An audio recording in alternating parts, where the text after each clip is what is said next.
en qualité de porte-parole du président Moïse Katumbi, j'entends porter à la connaissance de tout un chacun la clarification suivante. Après les élections les plus chères et les plus frauduleuses jamais organisées en République démocratique du Congo, on entend à travers des déclarations et des communiqués des appels invitant les candidats qui contestent les résultats de cette tricherie à recourir aux voies légales et à la Cour constitutionnelle. Mon devoir consiste à rappeler à ceux-là que pour se maintenir au pouvoir, le régime en place a mis en place une structure officielle de fraude allant de la CENI à la Cour constitutionnelle. D'ailleurs, toutes les organisations chargées du processus électoral ne sont présidées que par des éléments, des membres appartenant à la tribu de Félix Tshisekedi. La Cour constitutionnelle est donc le dernier maillon de l'axe du mal et constitue le prolongement de la machine mise en place par le régime pour son maintien au pouvoir. La Cour constitutionnelle ne pourra que consacrer la fraude orchestrée en amont.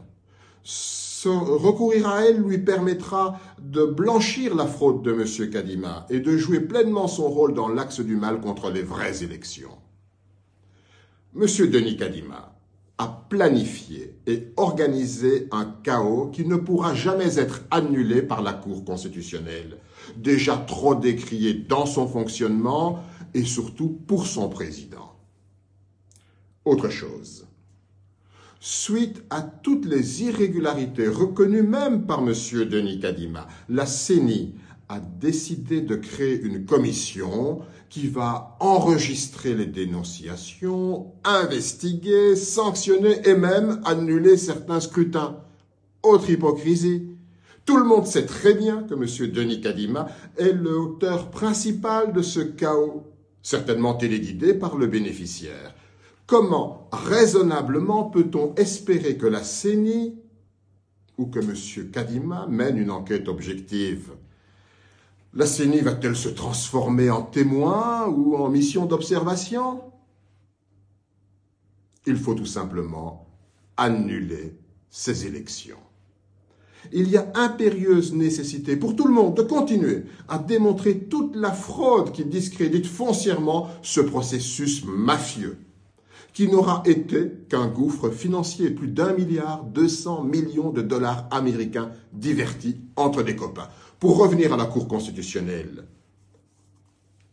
que pouvons-nous attendre d'elle si l'on sait que son président a félicité la CENI pour la qualité du travail abattu? Il a déjà donné son opinion pour rassurer le candidat numéro 20. Et en principe, un juge qui a donné son opinion ne peut même plus connaître d'une affaire, que ce soit en contentieux des résultats, que ce soit en inconstitutionnalité ou pour toute affaire impliquant la CENI, qu'il a déjà félicité. En réalité, il ne nous reste que l'article 64 qui fait obligation à toutes les Congolaises et à tous les Congolais de faire échec à toute tentative illégale de prise de pouvoir.